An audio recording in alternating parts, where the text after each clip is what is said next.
Hi everyone. In this section, we're going to talk about linear, compound, and absolute value inequalities. In this video, we're going to review how to solve a linear equation and an inequality. When you solve an equation, whatever you do to one side, you want to do the exact same thing to the other side. So here we have an equation, negative 6x plus 4 is equal to 34. To solve this equation, it means that we need to get the variable x by itself. So we want to move all the variable terms to one side and constant terms to the other side. The variable term I have here is negative 6x, and the constant terms I have here are 4 and 34. So as you can see, 4 and 34 are on the opposite sides right now. I want them to be together. So to do that, I'm going to move 4 to the right by subtracting 4.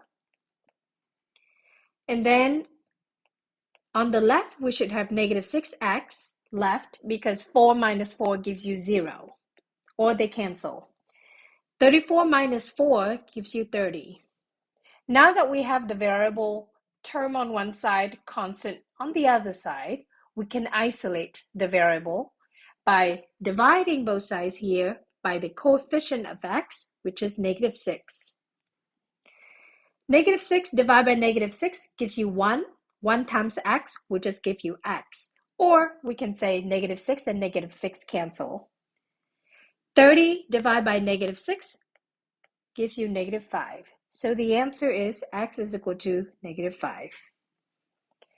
Now, a linear inequality will look very similar to an equation. An equation will have an equal sign. A linear inequality will have one of the 4 inequality signs. They are greater than or equal to, less than, and less than or equal to. Solving a linear inequality is very similar to solving an equation, except one rule. When you divide or multiply both sides by a negative number, just negative number, then you want to make sure to reverse or flip the inequality sign. So if you had greater than sign to begin with, we want to flip it to less than.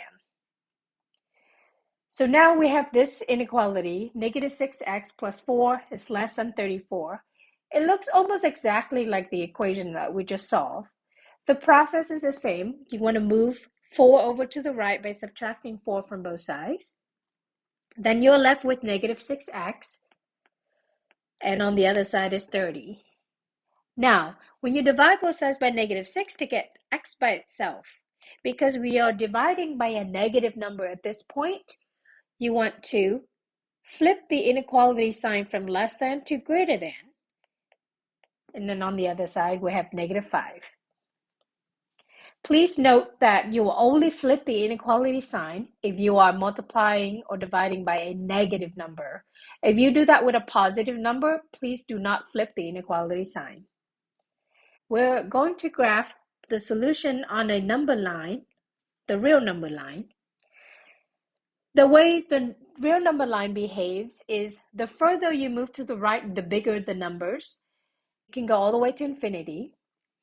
And the further you move to the left, the smaller the number, it can go to negative infinity. So now, on the number line here, I'm going to put the number that we got, which is negative 5.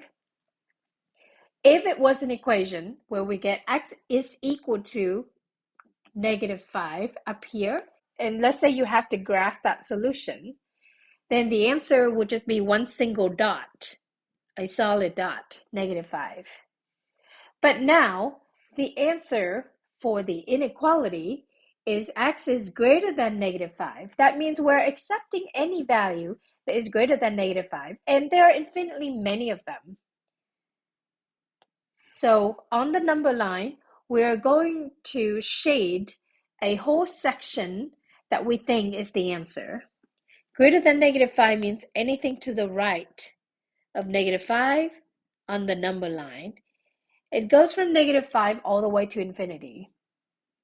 And now you need to decide if you want to use either parentheses or the square brackets at the value -5. So let's recall, parentheses here means you do not include the value, say -5, and the square brackets mean you do include the value and say -5. Now, when you look at the answer, is x is strictly greater than -5. There's no or equal to. So that means -5 is not included in the solution. So when you graph, you want to use parentheses, since parentheses indicate that -5 is not included. Now we're going to write the solution set in set builder notation.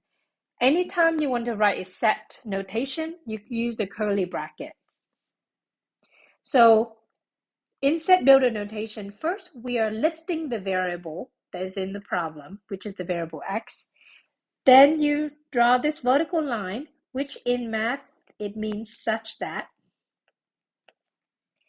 And you write your solution in here. So there's a variable x such that x is greater than -5. That's the solution to the problem. Now we're going to write the solution set in interval notation. It's very helpful to look at the graph when you do this. An interval will have two values. The smaller value is always written first. The smaller value in our interval here is -5. The bigger value is, because it goes all the way to infinity, we're going to put infinity as the bigger value. And we already decided earlier that -5 should have a parentheses to it because we're not including -5 in the solution. Now, as for infinity or negative infinity for that matter, you will always use parentheses because negative infinity or infinity are not actual numbers, so we can't set something equal to those.